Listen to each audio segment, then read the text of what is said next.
Buenas noches, esto es Zona Franca, yo soy Daniel Pacheco. El origen del Día Internacional de la Mujer, aunque hoy parezca extraño, no giró alrededor de la violencia hacia la mujer, el feminicidio, el acoso o abuso sexual, hoy tan presentes gracias a este movimiento del Me Too. De hecho, el Día Internacional de las Mujeres surge de la segunda Conferencia Internacional Socialista de Mujeres de 1910. La lucha por la igualdad, en ese entonces, habla de dos cosas aparentemente contradictorias: de cuánto se ha avanzado y también de cuánto falta por avanzar. Por un lado, al principio del siglo XX, cuando Europa estaba en pleno proceso de industrialización, las mujeres encontraron que las reglas y las protecciones para las trabajadoras eran prácticamente inexistentes. Desde tener baños distintos a los de los hombres, pasando por condiciones de trabajo extremas durante el embarazo, hasta el derecho a votar y tener voz en los procesos sindicales y también democráticos. Entonces, por un lado, hoy evidentemente los procesos laborales y democráticos han avanzado enormemente para reconocer condiciones de igualdad para las mujeres y establecer también condiciones que reconocen su rol reproductivo específico, la protección a la maternidad, etcétera, etcétera. Por otro lado, sigue existiendo una brecha enorme, tanto en términos de igualdad salarial, por ejemplo, y de participación en las esferas de decisión, como en cuanto a la forma en la que entendemos el rol reproductor de la mujer en la sociedad. La situación de Colombia en este campo es especialmente paradójica. Mientras el país y en general la región tienen indicadores de participación de las mujeres equivalentes en algunos casos a los de países desarrollados, acá en Colombia los movimientos globales femeninos han tenido un desempeño bastante parco. Por ejemplo, así se vieron hoy las calles de Argentina, tras las marchas convocadas por mujeres para protestar contra la discriminación, la violencia, el acoso y el abuso sexual y la inequidad. Marchas similares se repitieron en países como Honduras, como España, aquí en Colombia no. En Estados Unidos, hoy es difícil ya contar el número de figuras públicas masculinas en todos los campos, en la academia, la política, el entretenimiento y las artes, que han caído en desgracia pública y profesional luego de haber sido denunciados por acoso o por abuso sexual. En Colombia, en cambio, este movimiento de denuncia pública terminó tramitándose como una reivindicación del derecho al silencio y de denuncias públicas pocas, prontamente olvidadas, que no lograron ni siquiera despeinar las fibras del poder masculino colombiano. Hoy entonces tienen la voz en este programa las mujeres poderosas de Colombia, para hablar de lo que falta, reconocer lo que se ha logrado y ojalá decir qué se necesita para que Colombia se pueda insertar en una revolución femenina que en otras latitudes está cambiando profundamente la manera en la que los sexos se distribuyen el poder en la sociedad. Aquí arranca Zona Franca.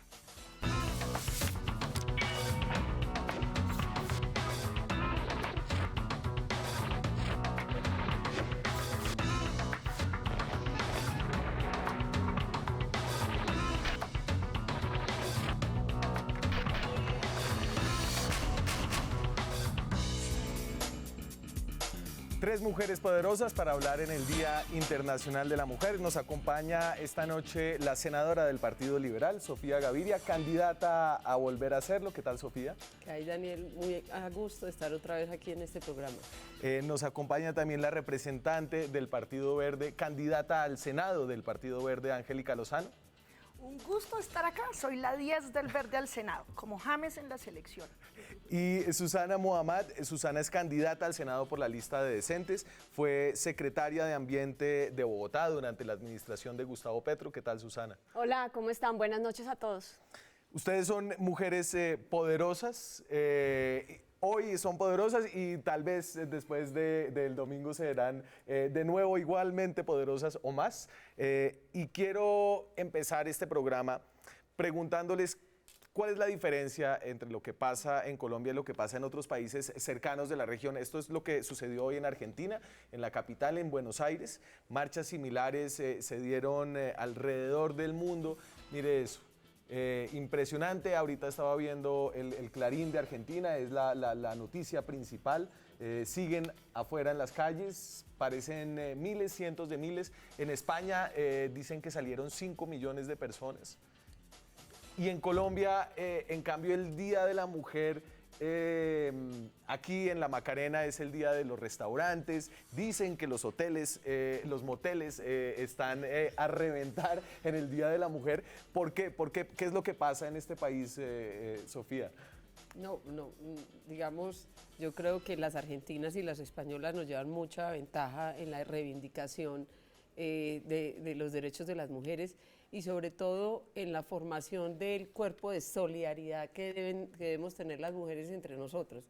Yo me acuerdo hace unos 20 años que fui testigo de un ejemplo maravilloso que quisiera yo implantar aquí en Colombia, y era que todas las mujeres políticas se habían puesto de acuerdo que por ningún motivo iban a apoyar algún tipo de crítica que no tuviera nada que ver con los argumentos de las políticas en España, y que iban a atacar a cualquier hombre solidariamente o cualquier mujer inclusive que se refiriera al aspecto físico, a su vida personal, a cosas que no se tienen en cuenta en la vida pública de un hombre. Entonces, ese ejemplo de solidaridad yo creo que nos llevan bastante ventaja. Yo creo que nosotros hemos logrado muchas cosas, pero esas dos sociedades especialmente tienen mucho que enseñarle a Colombia. De acuerdo, y sí se han logrado muchas cosas. Hay una participación de las mujeres, evidentemente no es paritaria, pero es importante en Colombia. ¿Qué es lo que falta? En Colombia es generalmente muy difícil movilizar a gente, ¿no? Pero hoy en el Día de la Mujer, digamos, ¿cuál es la reflexión frente a ese contraste? Sí. No, creo que también tenemos que ver las condiciones socioeconómicas, las brechas socioeconómicas, el tamaño de la clase media que permita tiempo y espacio para empezar a reivindicar ciertos derechos de las mujeres y sobre todo las disparidades territoriales que han sido afectadas por la guerra. Me parece que la mujer ha sido especialmente afectada en el conflicto armado, en las regiones, el patriarcado en el que vivimos todavía muy fuerte, hace difícil como la unión entre las mujeres, y estoy de acuerdo también en que nos falta todavía un poco de solidaridad. Cuando ha habido movimientos femeninos generalmente han sido de intelectuales, han sido de personas que han tenido cierto acceso, y a pesar que la educación de la mujer ha mejorado muchísimo en el país, todavía vivimos en un paradigma de subordinación. Entonces pareciera que necesitamos una revolución cultural para empezar a reconocernos como en esa disparidad. La aceptamos, la normalizamos y la aceptamos. ¿Qué pasa? Yo complementaría que España y Argentina son sociedades muy politizadas, lo que es maravilloso, que en las sociedades, en las mesas, en las casas, en el trabajo se discute políticamente, hay cierta adherencia partidista, pero más allá, politización de la sociedad. Estos dos países fueron pioneros también en ese movimiento millonario de gente en la calle, de Ni Una Menos, reivindicando, rechazando, parando ante la violencia, de modo que nos inspiran, son un ejemplo. Hoy en Chapinero, por hablar solo de una esquina, las vi en la 60, digo las vi porque no pude bajar, estaba ocupada en algo, pues, tocando, batucadas, una cosa muy bella, mezcla de mujeres jóvenes, mayores, grupos universitarios de colegio, mujeres trabajadoras, campesinas. Entonces yo creo que es una tarea de las luchas, más allá de la consigna, un cambio cultural en el que andamos. Hoy hubo mucha flor y mucho chocolate, bueno, entonces toca con cariñito darles argumentos, más que el día de la belleza. Pasar. Les quiero contar una cosa, no sé si Sofía recuerda, hace como 2 o 3 años, estábamos en sesión de la bancada de mujeres, de todos los partidos, donde estará Susana pronto. Y llegó un congresista nuevo con mariachis. Sí. Yo con un grupo de mariachis, y entonces las de ONU Mujeres y todas como éramos así, a ver, y era, mátala, que no sé qué, a besos o flores en la ranchera esta. Y el señor no entendía cómo a nadie le pareció gracioso el regalito de los mariachis. Y yo entiendo que ustedes, y es decir, y aquí les lanzo una puya porque si hay mujeres que deberían estar organizando estas marchas, pues son ustedes, y yo entiendo que ustedes están organizando en campaña, la campaña y que ahorita los votos son lo principal. Pero entonces quería salir como de esa discusión a la discusión del acoso y el abuso sexual, que entiendo por lo que pasó en Estados Unidos. Siento yo es una de las revoluciones más importantes en las últimas décadas en la relación entre los hombres y las mujeres. Me hace una claridad. Sí. Yo no bajé porque dije, a 2 días de las elecciones pueden sentir que es un manoseo y una apropiación y un abuso. Entonces yo me quedé quietica, aplaudí desde arriba porque dije que no sea Sí. visto Sí, en una contrario, como intervención. apropiación. Pues, Sí, como oportunista. pero aquí se estamos puede en la lucha, prestar Daniel. a Y entonces este tema del Me Too en Colombia se dio de una manera muy rara.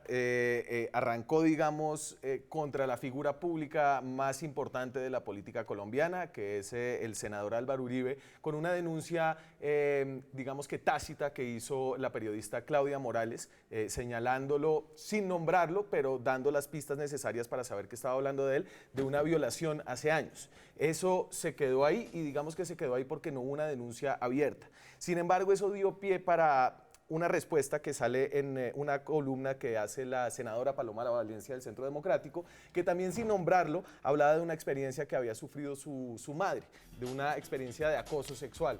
Y entonces este es el pedazo clave de la columna del Nuevo Siglo, y ella dice: en las circunstancias de su vida, de la mamá, buscó la ayuda del procurador general porque había sufrido una amenaza, y el procurador se mostró receptivo y amable. Avanzaba la conversación, la invitó a pasar a un salón contiguo de su oficina.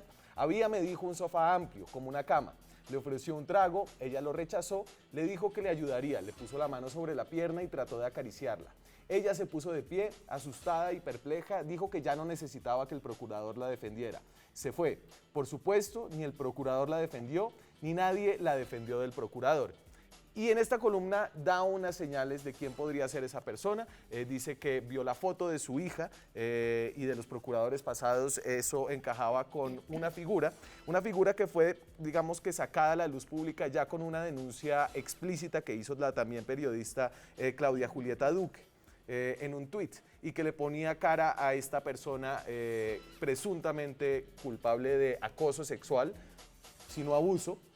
Y dice Claudia Julieta: el episodio de acoso que le sucedió a la mamá de Paloma Valencia es igual al que viví en mayo del 2003 con el exfiscal Alfonso Gómez Méndez. El trago, la mano en la rodilla e incluso un intento de beso. Luego también supe de la cama en su oficina, pero de la fiscalía, Me Too. Es decir, él también fue procurador y fue fiscal. Alfonso Gómez Méndez fue también de su partido, fue también congresista. No, yo no respondo por nadie en mi partido, Sí. mucho menos hoy. O sea, si algo tengo yo, soy crítica de los hombres de mi partido. Pero y entonces, y esto es una acusación, digamos, de cosas que pasaron hace tiempo. Él las rechazó en una entrevista que dio para el diario El Espectador, y la cosa quedó ahí. Digamos que esto en Estados Unidos dio para que las personas renunciaran, sufrieran como un ostracismo público, y en cambio en Colombia él sigue con su columna, sigue siendo invitado a programas de opinión, sigue siendo una figura pública respetada.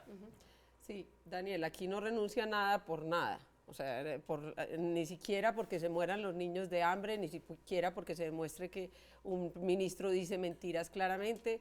Eso es lo primero. Lo segundo es que a mí no me gusta que volvamos la justicia a una justicia espectáculo, que cualquiera, quiero decirte que han crecido exponencialmente, para bien y para mal, las denuncias de acoso, porque se ha hecho un delito que es un delito que rechaza afortunadamente toda la sociedad en bloque, pero que también se ha instrumentalizado negativamente, y me parece pues que tenemos que avanzar un poco más en que esas denuncias y el cubrimiento de eso sea muchísimo más riguroso de lo que está haciendo, porque se trata de la honra. Claro. En el caso de Álvaro Uribe, quiero volver al caso, yo no seguí muy de cerca el tema, te digo, porque a mí ya, es decir, me cansa un poco toda la histeria y toda la cosa, casi el hecho político de un bloque furioso y el otro atacando. Uno atacando a Claudia por la denuncia a mitad, Sí. porque fue efectivamente, puso en tela de juicio un montón de gente, y después de 10 años, una mujer que, digamos, se ha mostrado muy valiente para muchas cosas, pero que yo considero que debió haber dicho quién era el responsable, si tuvo silencio durante todo este tiempo, porque puso en tela de juicio a muchos hombres. No solamente quedó en tela de juicio Álvaro Uribe, sino otros hombres. Inclusive entiendo, pero por eso te digo, yo no seguí, digamos, todo ya el tema hasta el final, pero entiendo que ella dijo que no, efectivamente, que dio a entender que no era Álvaro Uribe. Entonces no quiero que... No. Bastante No. insinuado, claro. No, yo no estoy de acuerdo en una cosa, y es que la sociedad realmente rechaza el problema de la violencia contra la mujer.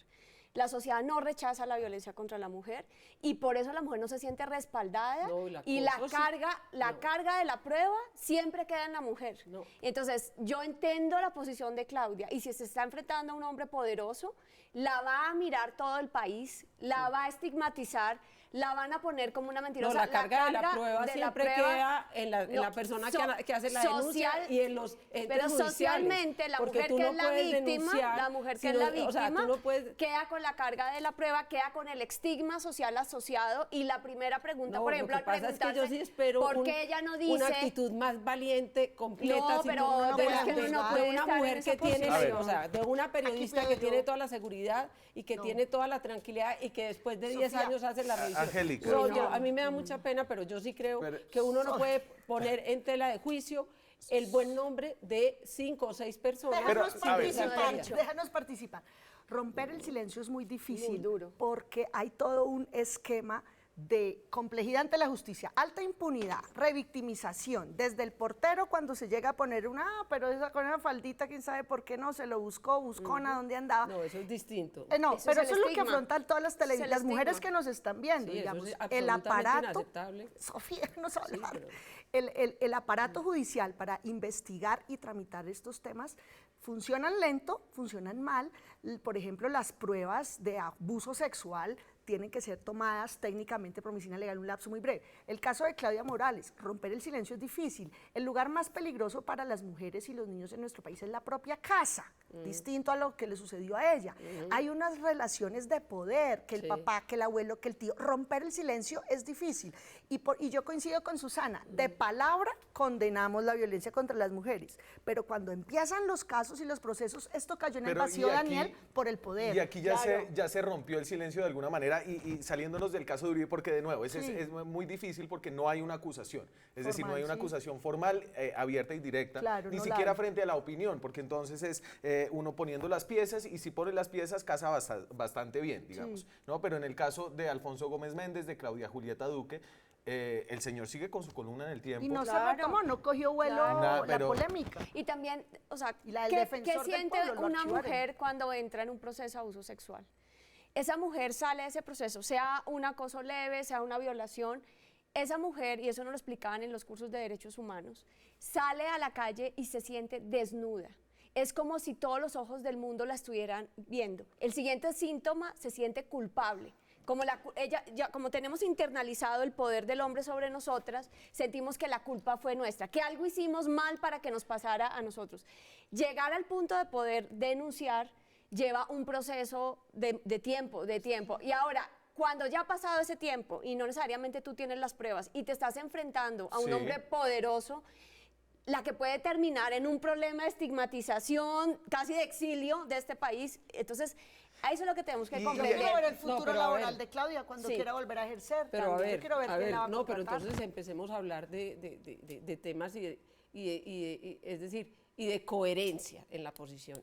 Ustedes, no sé si han visto, pero yo le he visto reiteradamente a Sara, la de Rosa Blanca, y a las mujeres violadas sistemáticamente por las FARC, que después las obligaron a abortar, que hacen denuncias directas del secretariado y de que se burlaron, que los hombres que la violaron sistemáticamente, después el secretariado la hizo bailar con su violador y todos se reían.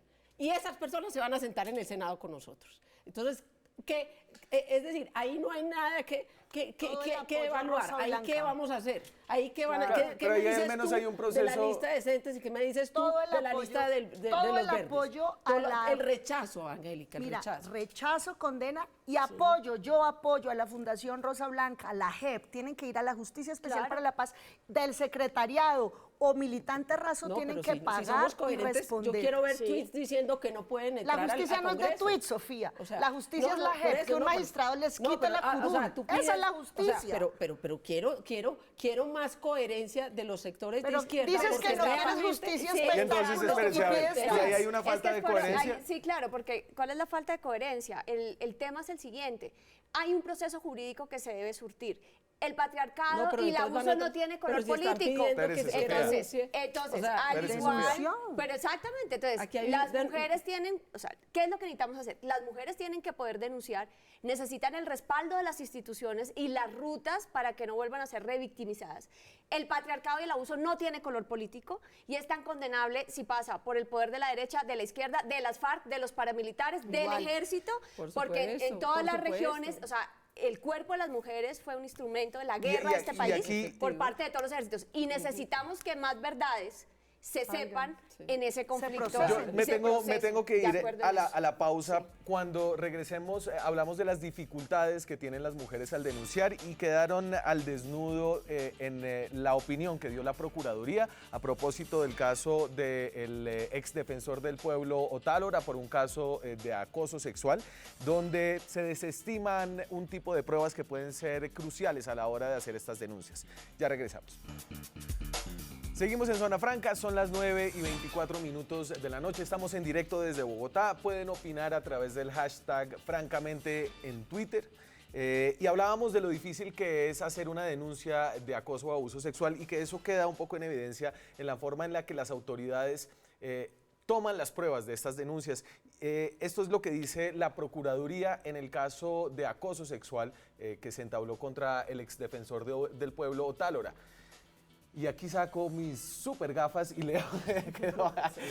Entonces dice acá, en consecuencia, tanto las grabaciones como las imágenes de pantalla de los mensajes de WhatsApp no pudieron ser tenidas en cuenta como medios de prueba y su contenido no pudo ser valorado por cuanto afecta a la privacidad de terceros, quienes no tuvieron su consentimiento para realizar estas grabaciones. Entonces lo que está diciendo la Procuraduría es que las pruebas que presentó la mujer que trabajaba como subordinada de Otálora, más allá de lo que haya sucedido en este caso, a mí no me interesa tanto eso, sino la forma en la que se puede o no hacer la denuncia de acoso o abuso sexual. Esto es un proceso disciplinario que tiene unas particularidades, pero si no sirve eso, ¿qué necesita uno mostrar? Lamentable. No, el cambio del protocolo de la atención de este tipo de casos es absolutamente prioritario, como de la atención de los niños y, en las denuncias de los niños de acoso o de abuso o de maltrato. Es decir, desde que la persona que está muerta del susto, como decías tú, que tiene el miedo de que se está enfrentando o al proveedor o a una persona en condición de superioridad con respecto pues, a quien está denunciando, es completamente revictimizante, completamente responsabiliza generalmente al niño o a la mujer. Y esa es la barrera más potente de las verdaderas denuncias en el momento que se pero haría esa es una efectivo. barrera formal. Yo siento que aquí hay una barrera cultural enorme. Por ejemplo, ustedes todas no hablamos de Gómez Méndez, no hablamos de Uribe, hablamos de victimización, de Estado patriarcal, de no sé qué, pero el resto es como de agache. Pero mira, lo que acaba de mostrar en la pantalla, lo de la Procuraduría es gravísimo, porque todo el mundo tiene hoy un chat, un celular. Si el celular de una persona, la víctima, no puede tomar el pantallazo y aportarlo a una autoridad, si eso se desestima, lo que yo veo ahí es un Estado cómplice que quiere no aceptar la tecnología, que quieren una orden de interceptación previa para que los chats que lleguen ahí sí sean válidos. Autorización del victimario Autorización del victimario, del poder- acusador que le manda Sí. el pene por la foto. Sí. Entonces, lo que el Estado tiene que sintonizarse, y Sí. aquí es donde se debe revelar la voluntad del Estado, de las instituciones, lo que decía Sofía, bien difícil que es denunciar, imposible, muy poquitos al final llegan a denunciar, y luego la carga de la prueba y no les creen. Sí. Los casos de abuso sexual de los niños, ay no, lo manipularon, se lo imaginó, le pareció, se lo inventó, Es que la muchacha y es muy opera fregada. todo el Estado contra la verdad. Y esto, a ver, y es que la justicia, y aquí me acuerdo, Sofía, digamos, de la sentencia del magistrado Bustos acerca de un caso de violencia sexual, donde el magistrado Bustos dice, no, como no hubo violencia directa y como la mujer estaba intimidada nada más y no la cogieron por la fuerza, entonces no se tipifica la Es que violación. son hombres O sea, juzgando. no, además. primero, pues a ese ya no se le debe decir magistrado, sino un ampón. Ese es un Claro, cambio pero entonces ese la es un justicia es criminal. hecha sobre todo por los hombres, Pero ¿no? Y en ese exactamente, sentido pero, que... es decir, una de las fuentes del derecho es la consuetudinaria, la costumbre, ¿cierto? La repetición y tal. Entonces, eso se retroalimenta la cultura y la ley. Entonces, ¿qué podemos hacer para cambiar esa cultura? Hacer unas leyes muchísimo más claras, y por eso hablaba de un protocolo muchísimo más preventivo, y un protocolo, o sea, en España, en Estados Unidos, lo primero es creerle a la víctima. Lo primero, Claro, creerle. que puede ser problemático también, ¿no? Exacto. Entonces ahí que es cuando los Pero hombres se la asustan. de la prueba hoy está Pero siempre creerle, en la mujer. Exacto, pero Siempre. creerle a la víctima es iniciar la Sí. investigación con rigor, y lo más pronto, porque como decíamos, son pruebas que son muy vaporosas, que si no se hacen inmediatamente en el tiempo. Entonces, si usted tiene una violación y tiene el semen todavía, y si usted no lo hace en los 3 días siguientes, o no me Sí. acuerdo cómo, entonces efectivamente, entonces ya fue. Entonces, si usted sabe que usted va a ir allá y lo van a tratar de que pero si usted no va. no va, efectivamente, entonces Claro. pierde Yo esa quiero posibilidad. complementar Sí. con otro ejemplo. Vimos estos días el caso del senador Bernabé Celis, candidato. Entonces, que hay denuncias, llega la Bernabé, policía que quedó, o sea, y luego se tenía retira. poesía, toda la cosa. Sí, Bernabé. Bernabé. Y mire, el Estado, la consejera de Estado, Estela Conto, el 25 de noviembre me invitó a un foro público. Y ella ha detectado muchas sentencias donde hombres presos por violación de un niño o de una mujer luego quedan libres, inocentes, así los declaran, y llega luego la demanda administrativa por indemnización al Estado por millonadas, y llegan al Consejo de Estado, y ella ha detectado por el expediente administrativo que el proceso penal fue mal llevado. Ella ha detectado las pruebas, ella y otros consejeros de Sí. Estado, ha detectado que sí había pruebas penales para condenar al que declararon inocente y que luego demanda al Estado. Las millonadas que el Estado está pagando para indemnizar a muchos de estos hombres, que serán algunos inocentes seriamente, y los otros simplemente fue por mala lógica del operador de justicia, porque tenemos unos prejuicios culturales instalados donde el mismo juez Sí. no hace la tarea bien hecha. déjeme- No, y de- hay una cosa, Daniel, es Sí. que en realidad la mayoría de los cargos de poder en el Estado, en el país, están en manos de hombres. Entonces, la participación de la mujer en esos cargos de poder no suma el 20%. Entonces, tenemos hombres juzgando la situación de la mujer, por un lado, Y de los dos, hombres la presuntamente carga culpables. cultural sobre la mujer y la estigmatización, que también nos paraliza y Sí. no nos permite movilizarnos. El día en que pase con una violación de una mujer, famosa, no importa, lo que pasó con el señor que hizo la violación de Juliana Zamboni, y salgamos todas indignadas como el señor congresista que se lo llevaron a la Corte Suprema. Debimos haber salido todas indignadas cuando apoyar a la mujer, a la señora que le toca Que se retracta. retratarse, Y mire porque no tiene esta- apoyo de nadie, queda sola esta frente a su cifra- marido Por la poderoso. presión de Esta poder. cifra que habla, El poder, es decir, hoy es mucho más peligroso ser hombre que mujer porque matan a muchos más hombres Sí. que a mujeres, pero la violencia contra las mujeres es fundamentalmente distinta, y tal vez eso queda en evidencia con esta cifra que les voy a mostrar, que habla, a ver, Sí. entonces esto fue en el 2016, evidentemente si usted es un hombre tiene 10 veces más posibilidades de que lo mate. Cierto. Y Más eso, jóvenes. entonces hubo 4.000 homicidios de hombres y 451 de mujeres, casi 10 veces más. Pero los homicidios cometidos por la expareja o por la pareja actual fueron el 1% en el caso de los hombres y 28% en el caso de las mujeres. Y eso habla de que es una violencia distinta, ¿no? Una violencia que Mía o de nadie, Es conmigo, una violencia de machista. resentimiento, es una violencia que tiene una historia, detrás. Lo otro puede ser ocasional o simplemente, pues, no Sí, sé, peleas, narcotráfico. Sí, o narcotráfico. idioteces Sí, que hacemos los cadena hombres de a crímenes, veces. pero lo otro es una relación. Detrás de esta cifra brutal que dice mucho está el yo soy el dueño suyo, Ah, conmigo o nadie, o muerta, conmigo o muerta. O sea, que la pareja o la expareja cometa estos crímenes dice de la forma en que se llevan malsanamente nuestras relaciones. Yo insisto mucho en la educación sexual desde la infancia, en la primera etapa por prevención, por autocuidado, por diferenciar la caricia del abuelito tierna de la caricia del abuelito abusador, y que aprenda a pararlo y avisarle a otro adulto. Pero la educación sexual implica relación de pares, porque detrás de los homicidios de esas parejas o exparejas está un maltrato psicológico permanente, y que la mujer dijo, me voy, o que no hubo maltrato psicológico y la señora decidió terminar la relación y le dijo, conmigo la mato, y terminan luego muchos de estos homicidas suicidándose. Claro, ahí hay historias muy complicadas, Sí. ¿no? Pero es Porque yo creo que estructural, es de la el hombre sociedad. suele acudir a la violencia mucho más fácilmente, pero en las relaciones, y ustedes todas la saben, la mujer es capaz de ejercer violencia, sino física, también psicológica contra el hombre, ¿no? Ambos. Creo que aquí hay unas Sí, historias o sea, muy complejas, ambos. pero por eso están... No, a ver, Daniel.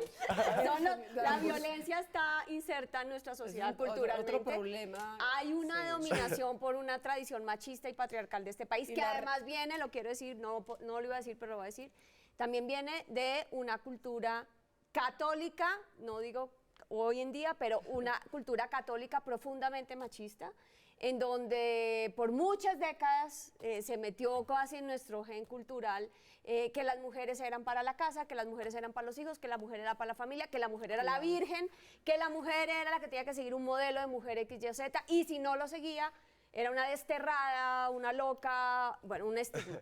Hemos ganado, hemos conquistado sobre ese patrón, pero el patrón de dominación y de poder se mantiene y se mantiene normalizado e Lo que institucionalizado. diga su papá. Me tengo Lo que diga su que ir papá. a la pausa. El usted miedo se va al a papá. persignar. No. Llegó el yo papá a la casa. ¿Por qué dices eso? No sé. En absoluto. No Quietos tengo todos. yo ninguna Objeción a eso. objeción. Y Sofía es comentario una sobre el tema. liberal, Perdóname, pero tienes una percepción muy Sí, equivocada. no sé. No sé por qué. Porque nunca he dejado de decir mis posiciones supremamente claras y nada tiene Claro, que ver porque con eso. tal vez confundo te lo quería conservador. volver a un tema que tú dijiste que me parece muy importante que lo dejamos de lado, y era que las leyes las hacen los hombres. Y por eso es tan importante que aquí estemos tres Bien, legisladoras. muy bien. Es decir, porque Me deja con- efectivamente la inclusión social y superar Sí. esas distorsiones culturales como el machismo, el clasismo, el racismo, la homofobia, la gerontofobia, requiere la participación de esas comunidades en la formación de las leyes para derrotar y desde su óptica efectivamente Me- visibilizar cómo se puede Me voy, evitar esa distorsión. me voy a la pausa. Gerontofobia, fobia A hacerse viejo o a los- los ancianos. Perfecto. Sí. Cuando Muy regresemos, uno de los temas Derrotarlo. fundamentales y que dio nacimiento, de hecho, al Día Internacional de la Mujer es la inclusión de la mujer en el mercado laboral. Y aquí tal vez está una de las mayores injusticias. Las mujeres subsidian a la sociedad en general en todo el mundo, pero también en Colombia. Son las que cuidan a los hijos, nadie les paga eso y si no hay hijos, pues no hay sociedad. Con eso regresamos. Seguimos en Zona Franca, son las 9:39 de la noche. Nos llega esta foto desde de Twitter de Medellín. Hablando de que no había marchas, no había nada, sí pasaron cosas aquí en Colombia, en la capital de Antioquia. Marcha en Medellín, las que no marcharon también reivindicaron sus derechos en distintos espacios. En lo cotidiano cuestionan el poder. Y es un tuit que lanza Jenny Acevedo. Usted iba a decir, Angélica, algo. Antes de eso, yo quiero disculparme con usted porque la caractericé de manera errada. Porque tal vez fue un prejuicio, porque usted ha tenido una visión, digamos, crítica del Partido Liberal al Acuerdo de Paz, que generalmente ha estado asociada con la senadora Vivian Morales, que es cristiana, y yo, por alguna razón equivocada, asumí que usted también tenía unas creencias religiosas fuertes que quiero que usted aclare, ya que yo Quiero no las conocía. Admiro profundamente a mi amiga Vivian, creo que es una gran legisladora, creo que es una mujer maravillosa, y respeto como liberal las creencias religiosas de todo el mundo, de quien las tenga y no las tenga. ¿Y las suyas? No. Mis creencias, yo nací en una familia supremamente católica, pero yo perdí la fe en Jerusalén cuando vi las tres religiones enfrentadas y cuando estudié las guerras por religión en diferentes partes. Eso no quita la espiritualidad de las personas, Sí. el ser agnóstico, pero Las en mi casa, desinstitucionaliza. como una casa absolutamente liberal, hay personas profundamente religiosas y personas que no somos que respetamos profundamente la cultura cristiana. creo que pues el gran defensor de la no violencia fue Jesucristo. Entonces hay mucho que aprender de la cultura cristiana Y entonces, en positivo. usted venía con otra, como para cerrar el tema de violencia. ¿Cuán conservador es el poder? En el Congreso anterior, la senadora Gloria Inés Ramírez dejó aprobado en el Senado la ley de feminicidio, hace 4 años, 5 años. Entonces le hicieron un homenaje de despedida porque no volvió al Congreso y me dijo, bueno, le entrego el proyecto, cuidadito lo deja hundir. Yo dije, ay Dios mío, ¿qué vamos a hacer? El proyecto de feminicidio. La ponente fue María Fernanda Cabal en la comisión y logramos aprobar el proyecto. Lo iban a hundir, en la sesión lo iban a hundir, ay, ¿por qué no uno de homicidio? Usted acaba de ver las cifras, 28% de mujeres asesinadas por su pareja o su expareja. Entonces los compañeros decían, pues, ¿y entonces uno de homicidio? No sé qué. Entonces suspendimos el debate porque lo iban a votar y lo hundían. ¿Cómo se aprobó? Pegándolo en el orden del día al proyecto de quemaduras con ácido, la ley Natalia Ponce de León, y llevando a todos los camarógrafos y todos los medios que estaban pendientes, y entonces ahí sí todos votaron callados, los que decían homicidio. Entonces hay un debate todo el tiempo de argumentos, yo creo que hay que tener tranquilidad para darlos, para persuadirlos y también firmeza. Hoy en una charla yo decía, toca con cariñito ayudarlos a superar, pero sin evitar la justicia y la educación. Una anécdota muy canchera sobre sus habilidades legislativas. Pero es un tema, Daniel. Si nosotros hoy tenemos solo 20% de representación política en los estamentos del Estado como Sí. mujeres, yo sí creo que en la reforma política que debemos trabajar debemos ir a un tema de paridad. Por ley. De cuotas, hoy ley de cuotas es 30%. 50-50, somos el 50% de la 52, población. y Bueno, hace pero más. como para darle un poquito de paridad, 50-50. Pero si eso no se hace, es muy difícil que podamos avanzar. Entonces, que no hay mujeres, si hay mujeres. Si hay, las mujeres están siendo hoy más educadas No. que los hombres. Pero yo voy a decir hace 20 años yo dirigía un programa de Naciones Unidas de prevención de drogas en todas las universidades y ya éramos mayoría en las universidades, ya éramos mayoría Así en todos los centros de educación superior. Entonces Es que somos ese más es- y estamos eso más es- educadas, y- pero no de ahora, perdóname Daniel, sino desde hace 20 años. Entonces ya era suficiente para que esa paridad, para que esa cifra fuera Y, muchísimo más y entonces cercana. déjeme Así aquí es. cogerle esa idea que es muy poderosa y es la de educación y salario de mujeres. Richie, sáltate ahí un par, educación y salario. Y eso habla de, es decir, las disparidades en el mercado laboral no vienen por la habilidad de las mujeres. De hecho, las mujeres estudian más que los hombres, pero tienen una brecha salarial del 7%. En promedio, Y las... eso. Esa está muy Esa bajita. fuente no la... En el Este es mundo, de la 25%. de la Sí. Tadeo, estas son de las asalariadas. En Colombia como el 23. Estas son del estudio que sacó la Universidad Jorge Tadeo Lozanos, que está en la encuesta de hogares del DANE. Los Eso es hombres lo del estudian desempleo. más Yo de un creo que esa año. es la de desempleo, que es Un la año mitad. menos. Entonces, años promedio de estudio, los hombres 11,2 años promedio de estudio, las mujeres 12,4, más de un año promedio de estudio, y en cambio ganan 7% menos. Y vamos a la siguiente de una, y es las horas de trabajo que ponen en el mercado laboral los hombres y las mujeres. De nuevo, estas son cifras de este estudio de la Tadeo. Y entonces aquí yo junté son horas a la semana.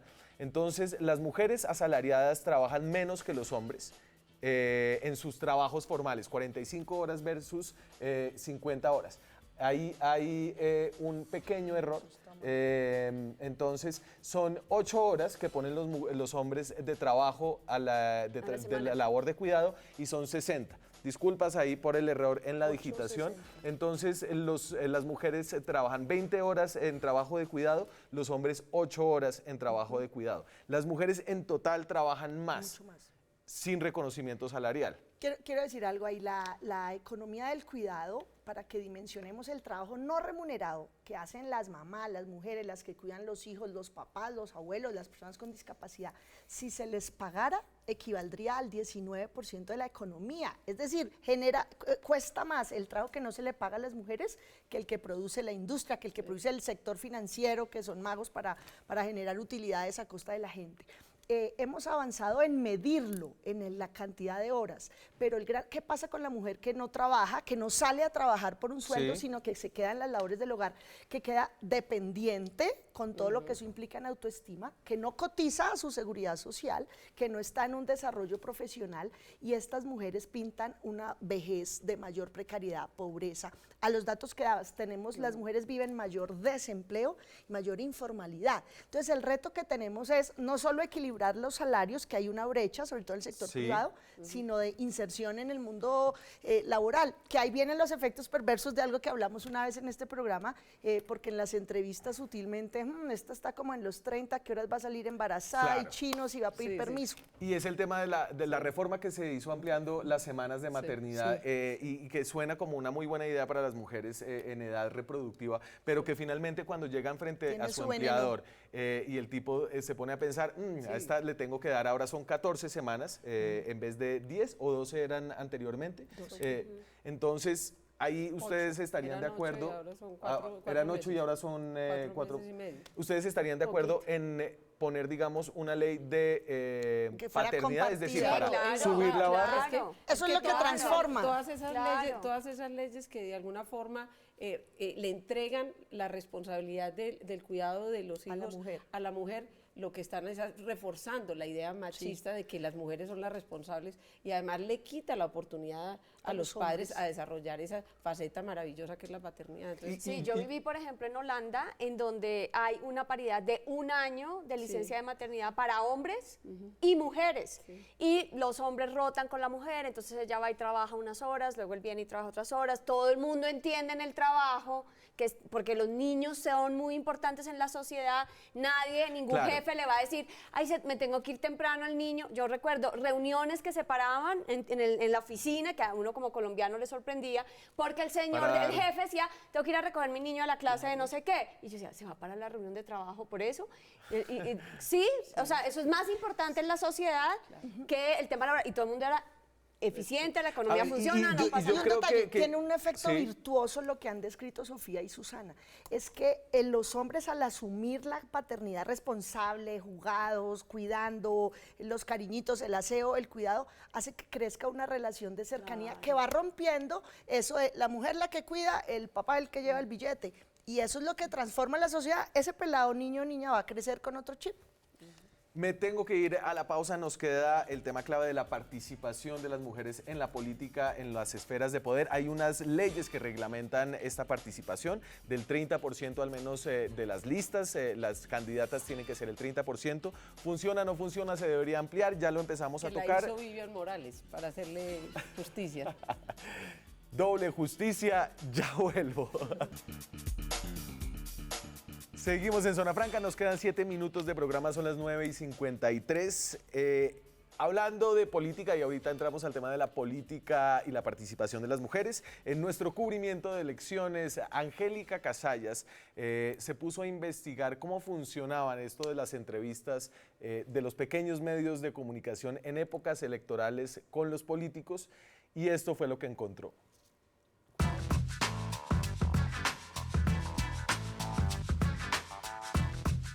A Zona Franca llegaron varias denuncias de candidatos al Congreso acerca de una modalidad muy particular de publicidad que ofrecen algunos medios de comunicación. Tuvimos acceso a un paquete promocional que ofrece la emisora Colmundo Radio, que además de incluir las tradicionales cuñas radiales, también le enciman una entrevista de 5 minutos. Sin embargo, lo que más llama la atención de este peculiar portafolio es el cobro por entrevistas a los candidatos dentro del portal informativo de la emisora. Para comprobarlo, nos inventamos el nombre de un candidato que estaría interesado en pautar con esta emisora. Cuando llamamos al número que aparece en el folleto promocional, tranquilamente el periodista nos ofreció agendar una entrevista para su portal informativo con grandes facilidades de pago a una módica suma de dinero. Aló, buenas tardes. Sí. Yo le hago prensa al candidato Santiago Lagos. Es que quisiera saber si todavía podemos pautar con ustedes, así sea mañana, para el espacio de las 12. Claro, por supuesto que sí.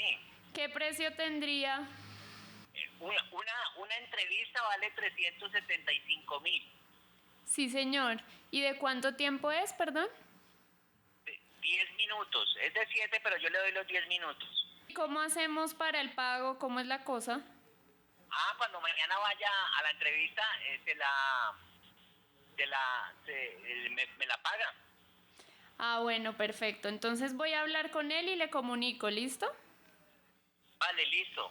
Durante varios días escuchamos los espacios que ofrece este paquete de publicidad y los candidatos que más sonaron fueron Jimmy Chamorro, Hernán Roncancio, Daisy Caterín Silva, Olga Lucía Velázquez, Telésforo Pedraza y hasta Carlos Caicedo, el candidato presidencial.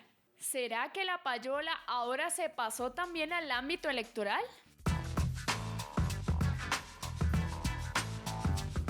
Un informe de Angélica Casallas, entrevistas prepagas.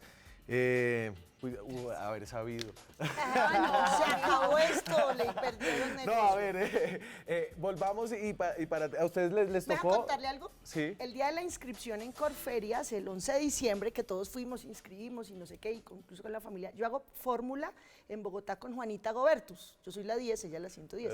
Y un periodista le dio la tarjeta y no sé qué, y ella me contó como 8 días después, me dijo, el tipo ese me llamó y me dijo, Angélica es conocida, ya la entrevistamos, pero usted tiene que pagar, usted no es nadie, usted es desconocida. Ella fue bastante humillante y pues obviamente le dije, ay, lo siento, horrible. esa situación. Pero sí pasa en Usted, en los Susana, salir del, digamos, del, no desconocimiento total, pero digamos de la política distrital a la política nacional.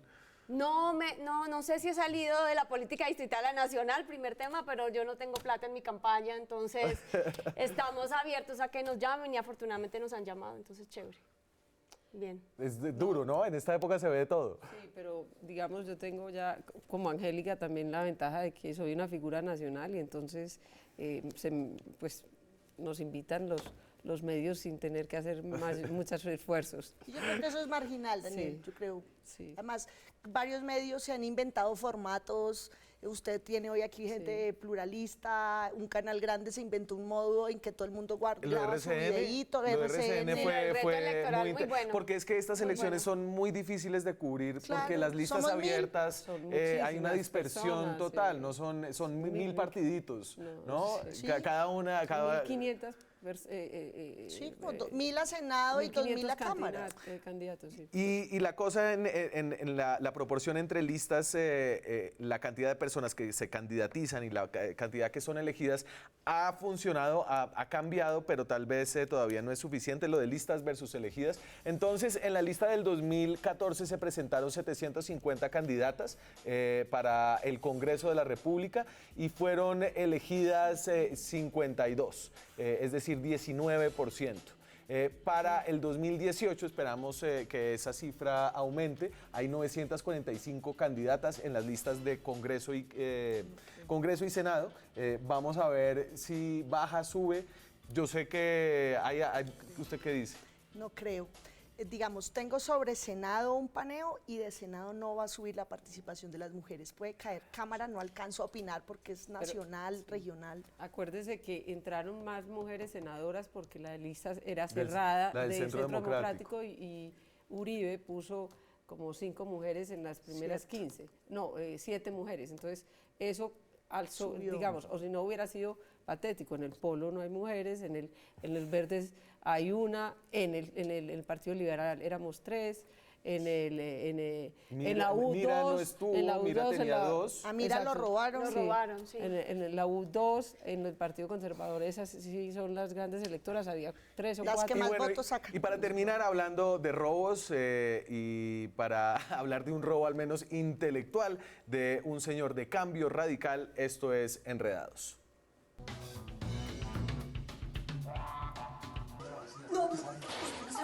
¿Cómo que no va a salir? Entonces que nos vamos a quedar aquí como si nada, ¿o qué? No, ¿y entonces se las va a tirar de héroe? No, no me lo voy a tirar de héroe, simplemente tengo que salir a ayudar. No, señor. No, señor, usted no va a salir. No vamos a permitir que nos roben la posibilidad de ser buenas personas. ¿Dónde vas? Necesito ayuda. Espera porque puede ser una trampa. Pero escúchame, soy un desesperado, miralo. Escúchame lo que hace. Necesito ayuda. No nos roban más. Empieza otra Argentina. Francisco de Narváez, gobernador. El senador Rodrigo Lara se le robó el comercial a un político argentino. Para terminar, su número, muchas gracias por haber venido. Sofía Gaviria, número. L70 al Senado, 7 días de trabajo a la semana, 0 corrupción. Susana Muhammad. Hola, lista de los decentes, número 33. Una sola mujer no hace verano, pero muchas juntas podemos adquirir poder. ¿De qué es lo que se trata? Poder. Voten por mujeres. Angélica Lozano. Senado Verde 10, 10 como James en la selección. Y hay decentes en todos los partidos. Sofía, muchas gracias. liberal, nosotros. Y firmamos un Muchas gracias, estoy pasado. Muchas gracias por haber venido. Muchas gracias a ustedes. Vayan a votar. Nos vemos mañana con más periodismo, con más debate, con más opinión. Chao.